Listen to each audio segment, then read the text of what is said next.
welcome to another book club. Actually, it's not book club, it hasn't been book club for ages. What am I talking about? It's whatever it is. Anyway, very close to 2 years of owning this guitar, and I thought, seeing as you guys are crazy, and by far the most views I've had on my channel has been for this guitar, so there's obviously a lot of interest in it. And I did say along the way that I'll do a 2-year review, and it's probably a couple of weeks away from 2 years, but it's close enough. And yeah, let you know what you think about it. And after 2 years of owning this guitar, whether it stands up. So yeah, straight up, I still love it. It's been a bit of a workhorse. It's done, I worked out the other day, it's probably done 42, 43 gigs, something like that, daily playing and things like that. So it's had a decent run in 2 years, and it stood up well. So anyone's actually looking at getting one of these things, I think that's where I put it actually, because when I initially bought it, it was a high-end guitar for me. So, you know, I understand, I know a lot of you guys spend a lot of money on guitars, but to me, a couple of grand for a guitar was a stretch, and I'm really glad I did it. Having said that though, my initial plan was to get the FS3, and I think I would have been happy with that as well. But you know, obviously I've never played one of those, but I've heard good reports, and I imagine I'd be very happy with one of them. But yeah, this thing, how would I describe it? As a workhorse, like initially when I first bought it, I think like a lot of you dudes, it's that throwback to the 60s kind of Yamaha guitars. They really got it right with this. It's got the simple look, but it's not trying to be a Martin or anything like that, you know what I mean? Like a lot of guitars tend to do that. And to me, this was, had something nostalgic about it that's very cool. So like, I love the Yamaha logo on the top there. I love the plain styling. You know, like little things, like the dots aren't gaudy, they're little dots, but they're nice, you know, they're tasteful. The trim and that's all tasteful. And the color scheme's sort of right with the older sort of 60s Yams. Like it really ticks the boxes. And I felt that as soon as I saw it. As soon as they come out, I thought, oh wow, what a guitar, that's so cool. And then the second thought was, yeah, it's probably got that stupid narrow nut that they've always got, which I hate. And lo and behold, it was 1 3/4, and as soon as it was 1 3/4, I was like, man, that's the guitar for me. I've always wanted a Yam with a 1 3/4 nut. They just didn't seem to ever make them. And this it ticks the box there as well. So yeah, for those of you who don't know, I just basically the local shop here in Adelaide, Derringer's, the guy said to me, look, I've got one coming. At that stage, it was in sort of COVID times, and they were very hard to get. And I was actually wanted an FS3, and he said, I've actually got an FS5 coming, and he gave it to me at a price that I was like, even though it was well out of my budget, I was like, I can't say no to it. And I had a bit of time for it to arrive so I could save up the difference. And I did that. So I bought it without playing it, which is, you know, I don't advise, but oh man, it's just been a love affair really. It's beautiful. Initial sort of inspecting of it, it was everything I'd hoped it would be. Sound is insane. It's just beautiful sounding guitar. And you know, I've owned a ton of guitars. I've had some more expensive than this that I haven't liked. I've had some cheaper that have sounded amazing. Like everyone, there's all sorts, but as soon as I played it, man, it was just beautiful guitar. You know, you just knew like, oh wow, what's it going to be like in 10 years time sort of guitar. That's how it feels. Feels like a real high quality thing. And it is a real high quality thing. So yeah, after 2 years, what's going on with it? Not a lot. I've told in the other videos, the original, the satin finish is slippery as hell. And I have dropped it a few times, and you know, it slides off the lounge and goes bang, you know, and you think, oh no. But I've trained myself to be a bit more careful with it. But that was probably one of the things. But I actually loved it when it first got here and it had that beautiful satin finish. I really like it, but I've got to say over time and playing and stuff, particularly the fronts, really not satin anymore. It's not gloss, but it's definitely not satin. It's yeah, I don't know, sort of semi-gloss. The back's still pretty satiny, but not like when you get it. And the neck's like glass now. Like the neck's like glass, actually feels really good. And that's just from playing basically polishing it with your hands. Thing about this guitar, probably most important things, and probably the reason I'd want to do this is to say, like, what I find amazing about this guitar is that I never think about it. It's like the best workhorse, you know, like I think that's a sort of indication of good quality tools, is that you're not thinking about it. I don't have to think, oh, it's got a funny note there, or I don't know, I've got to stretch for this, or it just does everything nice. And when you're playing live, to not have to have a concern about your guitar, to me says it's a really good guitar. Being up to 2 years now, I'm actually thinking maybe I'll go get it set up, just take it somewhere, give it a bit of a birthday. I'll see if I'll do some close-ups in a minute, but like bit of wear on the frets up this end. Nothing bad though, like they've actually been going well. Like it's enough of a dent, you can feel it with your fingers. You can rub, there's no vibrations or anything like that going on. It's had a few bangs. I've got a couple of chips, like there's a big chip here, but I mean, I don't even know what they were, but they were decent. And then there's another one here. But I mean, after 2 years mucking around, there's no real damage on it, nothing substantial. I will say the machine heads are probably getting a bit wonky now. They're staying in tune perfectly and all that sort of stuff, but when you've got the strings off, you can rattle them. And like there's probably 2 or 3 that are quite rattly now, and I think, well, I'm going to upgrade them. I actually got a set of Gottos over there I bought for it, so that'll be its birthday present. We'll get a new set of machine heads. But I mean, 2 years of bashing it, and still sounds amazing. I mean, that's with the sound hole pickup in there as well, you know.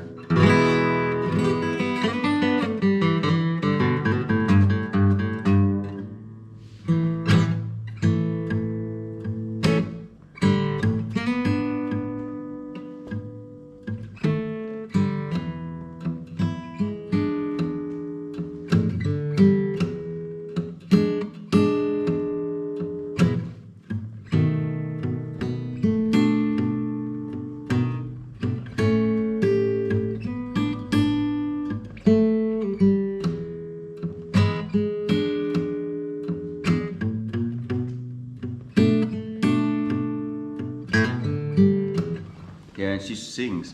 That's how I describe it, actually. I don't know if it's got better with age. It really sings, but I think it did when I got it. But yeah, it's actually, it feels nicer now. So like, you know, I guess everyone will say the same thing, but like, you know, it sort of conforms to your hand, or vice versa. But it doesn't feel, it's feeling better now. Like it's feeling real worn in. I kind of missed the old feeling though, when it was really sort of satiny. Yeah, that was kind of cool too. Felt a bit more alive, but no, this thing's beautiful. Yeah. And singy, that's how I describe it. It's almost like, for what I do when I'm doing that kind of,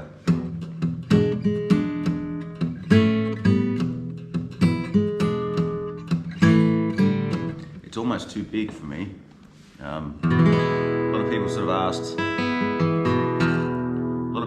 whether it was sort of worth having the smaller body or going for the Dread. Well, you can only imagine the Dread sounds bigger as well. I just don't like the Dread body shape. I don't like the look of them particularly. I don't think they sit on your lap as nice. And so yeah, it's just not my thing. But as far as volume, projection, all that sort of stuff, this thing's good, man. Like you can.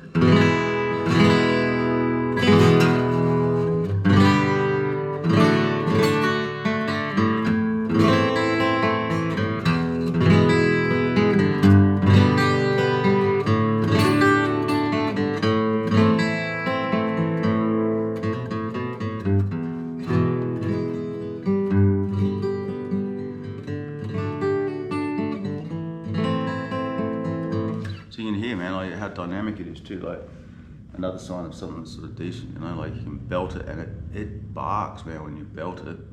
But when you go for the subtle stuff, like it's beautiful. I also noticed with the M80, which seems to be a really good combination. And if any of you haven't seen this before, and sort of wondering why I went with an M80, it's basically because I don't like those, like chopping the hole in the side here. It doesn't even matter if it's like the simple system like the Yami's got, which seems like a really nice system. I just don't like having holes in the side of your guitar, because to me it just devalues the guitar. And like in the future, you know, technology changes, and as technology changes, that's going to be old technology and it's stuck in the side of your guitar in 20 years, and I don't think that's a good thing. Whereas this, I can just rip it out and it's back to being just a standard guitar, and I can change it to whatever's the go at that stage, or you know, mic it up or do whatever you want to do there. So that's why I did that. But whether that's as good as the Yamaha system, I have no idea, but it's a good system. And with the voice print DI, the guitar and the M80, it's very, very musical. I find it almost got a slightly electric quality, like you can do some lead stuff and it's kind of, and the guitar's got it.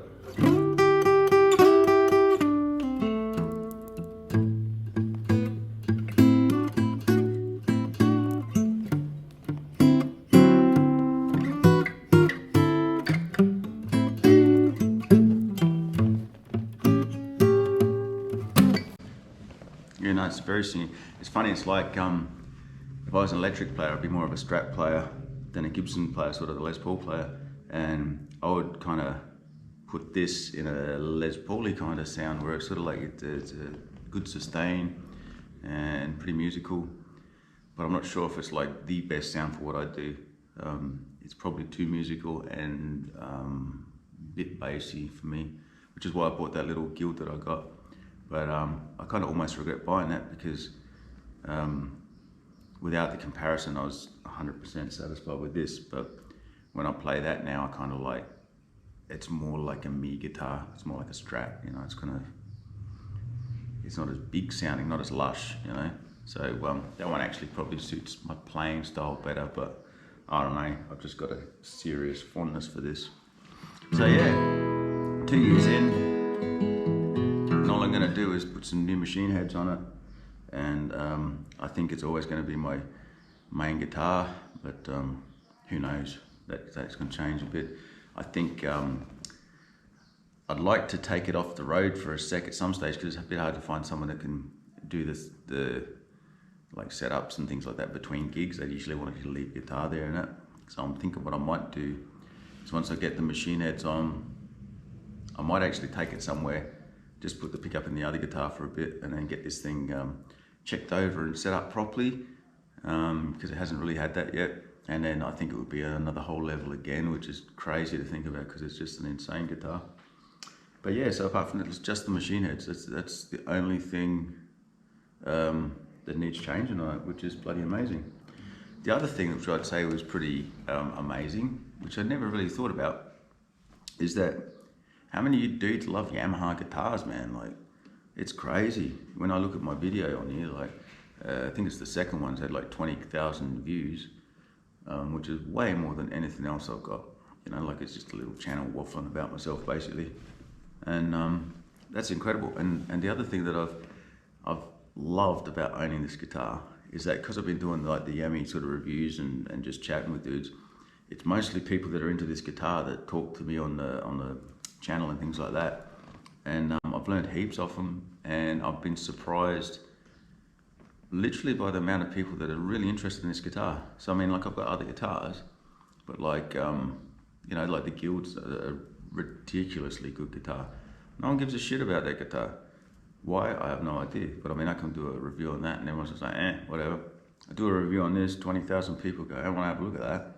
So that's what it says. They've cottoned onto something with this guitar, and they got it right, man. They got it right big time. So if you're in the market, I would say get your hands on one of these, give it a play, probably give the 3 a play. I was thinking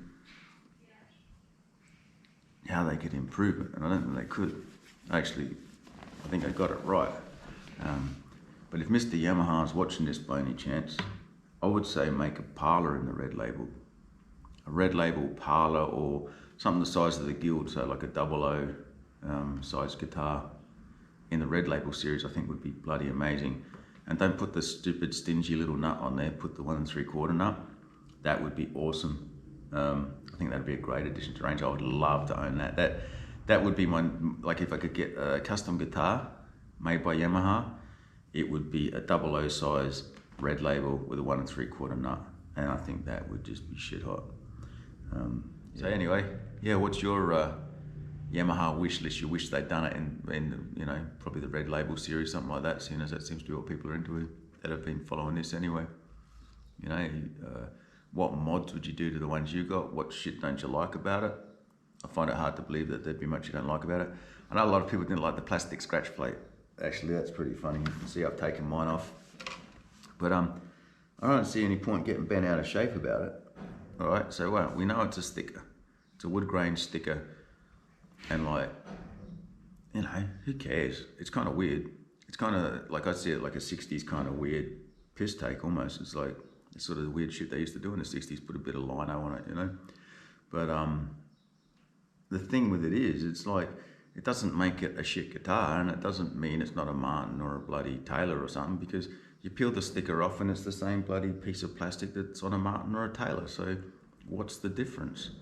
You haven't been duped. It's just Japanese weirdness, man. That's how I put it down to. And if you like the look of it, leave it on there. If you don't like the look of it, take it off. I only peeled mine off because the sticker started feathering, because I was playing with my fingers. I guess I was rubbing it. And so I took that off, and then I thought, oh, well, I like them without a scratch plate anyway. I think they look cooler. So, yeah, that's probably the other thing is, you know, whether that bugs you or not. But don't let it bug you, man. Don't matter.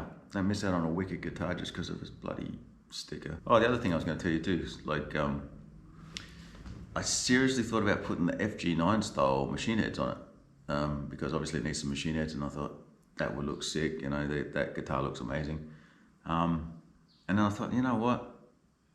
That guitar looks amazing, this guitar looks amazing. That's why I chose this in the first place, was because I really love the vintage styling of it. And so I've got some machine heads there. I think they're called SE700s, I'm not 100% sure, but they look very similar to these. They're about the closest I could find. And so we're just going to keep it basically looking stock and maintain it and love it, and highly recommend it as much as I can, and represent Yamaha people, because these things are shit hot, man. And it's funny, man, there's this attitude like no one plays Yami, and it's like bullshit, man. Like, all you dudes love this guitar. I've got more bloody interaction on this channel about this guitar than anything else by a mile. And that just shows me, it's like, not that people aren't playing them. Everyone's playing them as far as I can tell, and everyone's raving about them. Just no one's listening in the fashion industry side of guitar. So let's keep it that way, man. We get guitars like this, keep them affordable, keep them in the hands of people that really appreciate them, and encourage Mr. or Mrs. Yamaha, whoever's running it these days, to keep going in this direction, you know? That kind of vibe that they got on this is just sick, man. I'd love to see them expand on it some more, though. That's about it. So I don't know what else you can do apart from a 00 parlor sort of size Red Label, which oh man, I would love that. And if I had like the custom Yamaha guitar wish list, I would say do a black one as well, like a black top with this reddy coloured back. That would look sick, the satin finish. So yeah, hopefully they're watching, and we can get that happening. So yeah, all in all, fantastic guitar. When they bring that parlor out, that's going to be my next guitar, the Red Label parlor. Let's start a petition, people. I reckon that'll be real good. All right, cheers for watching, and I'll see you later.